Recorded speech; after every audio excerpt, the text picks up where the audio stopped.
Welcome back to Brothers Garage. Today we're working on our E46 again. We're going to be working on the rear suspension today. So if you haven't checked out the front suspension video, we'll link that below. It'll pop up on your screen here or down below. So let's get into the rear suspension. We got it up in the air, obviously. That's step number one. And then step number two is pop your trunk. Make sure you got everything out of it because you will need to remove each of the little side trim pieces in order to access the top of the strut mount there. So I'm just going to go ahead and remove the lower piece, carpet out. And then yours, obviously we're missing some. Somebody's had this apart at some point in its life. So you have a couple of little push pins. Get your pry tool. You can remove that. Set that here. That gives you ability to pull out this. I think we're supposed to have a little push pin here, and then if you look right here's another one. So sometimes, depending on if someone's had it apart, if you're not the original owner, I don't think these are the factory ones, so somebody used some that are a little bit thick. Yeah, that's definitely not the factory. Somebody put some little stubby in there. It's way too thick. All right, so then all you got to do, pull it up over the little cargo net strap there, and then it should pull away from the corner. That's all you really need to do. I guess it's really the back seat is there. So what our goal is to access the top of the strut mount here. We're going to need those two bolts here and here. So we have to have access to those. Okay, same thing on this side. It looks like one of our clip is already missing. And then up here, you have another one. It looks like they use that same black one, so that's some aftermarket. Okay, that one came out a little bit easier.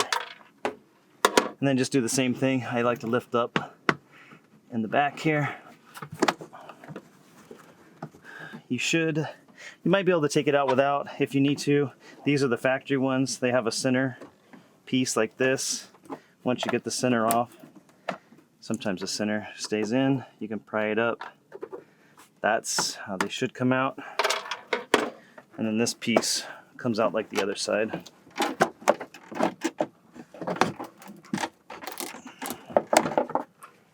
Okay, and then now this is easy to come out.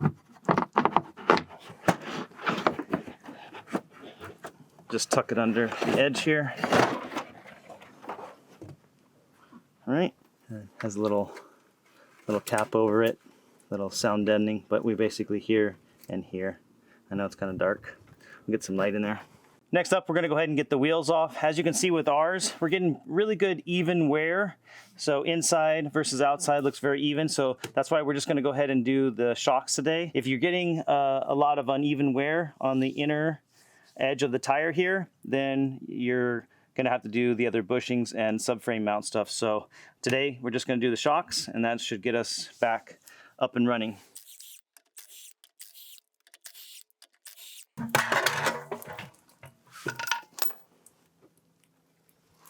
All right, before we start loosening anything up top, I like to just take the pressure off so it's not completely sagging. So I just get a little bottle jack, and I have the brake on, so I'm just gonna put a little jack it up just a little bit. That way the the shock starts to go up. So when we start loosening stuff, it's not falling. Well, these aren't factory, so these are conies. So I don't remember what the factory, but this one has an Allen in the middle. So we're just gonna go ahead and hold the Allen. It's a 5mm on these conies, and it's a 16mm nut. There's not any pressure because we jacked it up. So as you can see, it's not trying to fall. Otherwise, it just tries to shoot your nut off in your washer. So take your nut off. Okay, set those. Now we can go back outside. So we got our 18mm on the bottom shock bolt.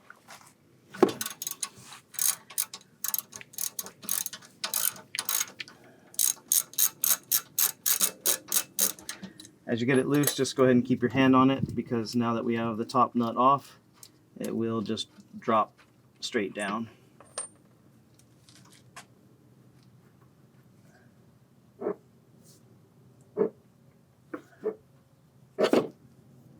So we're just going to go ahead and Moving off the metal. And there's a washer here. Those are the only parts we need from the old ones. We can just kind of test these.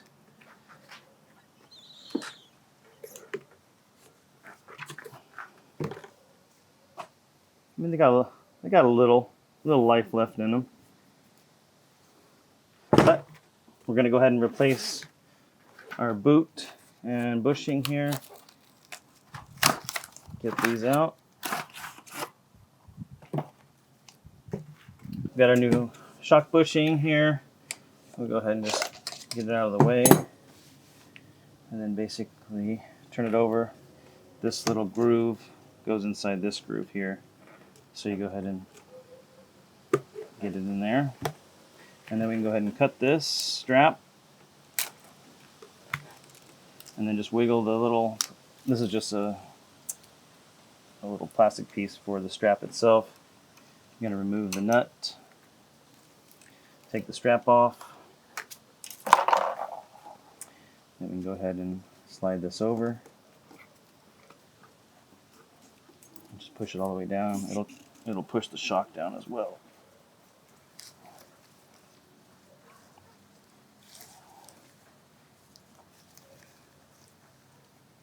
Okay, just get it past the notch there. Get your washer. And then flat washer there. Now you can go ahead and just stick it up through. If you are going to replace the upper strut bearings, then it's just two 13mm nuts and you can remove that out. Ours are in good shape, so we're going to leave them.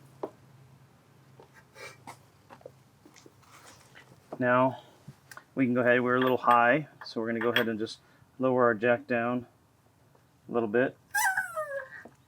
Okay, get it close. Get your nut there.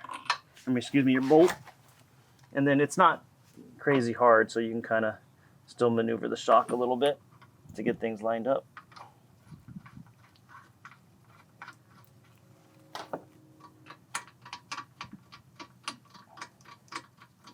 So we're just going to snug this down.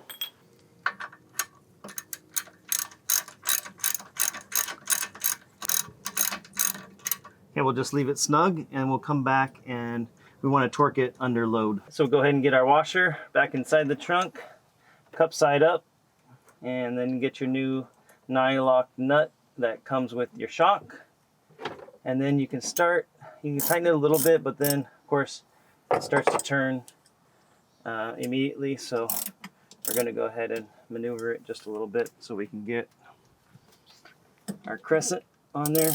And then you're basically holding it with the crescent. This uses just a flat piece. These factory shocks, the Coney's used an Allen, so whatever end of the shock you have to use.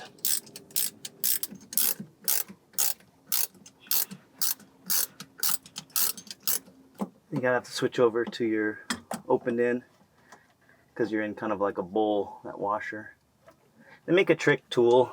We don't have it, guys, so you have to do it a little bit longer way. And once you get it snug, all you got to do is just make sure that you're tight, because basically you're compressing this washer against the other metal washer against the upper strut bearing there. So it doesn't take much. Just make sure it's snug. Now you can either put the wheel back on and then climb back under the car and do it and put the load on, but since we have our jack here, I'm just going to go ahead and put some load on the assembly. Okay, and then we can go ahead and torque this bottom bolt. Okay, we've got our torque wrench set to 74 foot-pounds. Have it under load.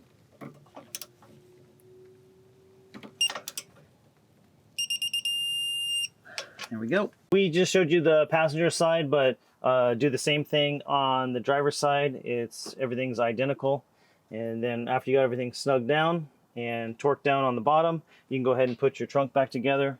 So we'll go ahead and put our plastic pieces, we'll set them back in, and then we'll get our trim. I just go ahead and release the back seat if you have that option, because it does kind of tuck around in the front here. So we'll just go ahead and get it back into position. And then this thing, I kind of like to leave it loose. It's kind of, they kind of go together simultaneously, if you will. This fits inside this groove. Technically, I guess you could pull it out without taking it apart, but it's a little bit better if you remove the trim piece. That way you can make sure you get it all back together the same. And then you have the little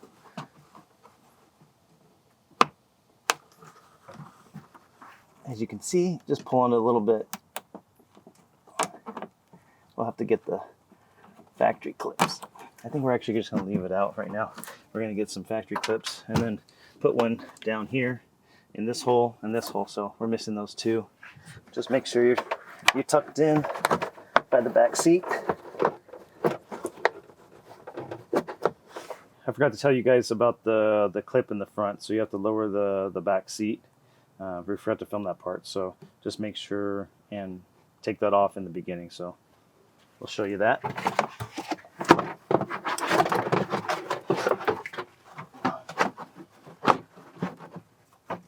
I kind of just put the plastic there. I kind of tuck it in first because you got to get it under the side. And then you're going to kind of lift this up and get this plastic piece back in.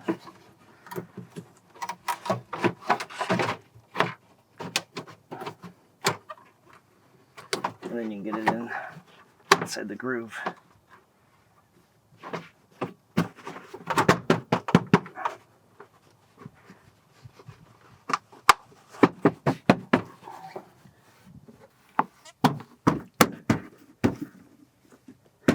Or it's just missing the clip. That's why it came off so easy.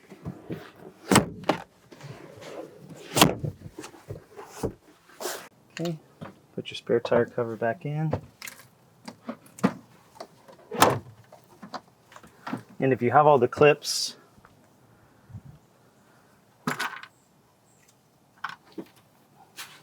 since we only have two factory ones, then we'll put one here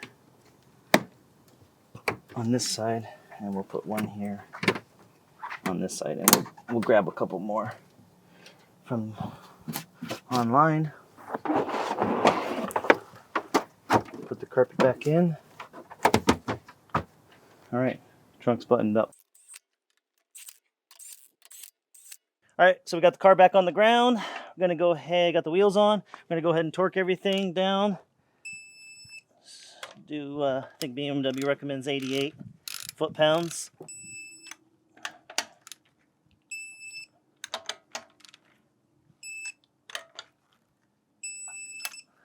So if you guys didn't already do this with a little bottle jack and you have your car on the ground, just remember to tighten this lower shock bolt to the 74 foot-pounds. Hopefully that helped you out with your E46 rear shocks. Super easy to repair to do, just a few tools. Should take you less than an hour. The hardest part, probably the most time-consuming part, is taking the trunk liner off. Other than that, super easy to do. And check out the other videos on the channel that we've done on this E46, and we'll catch you guys on the next one.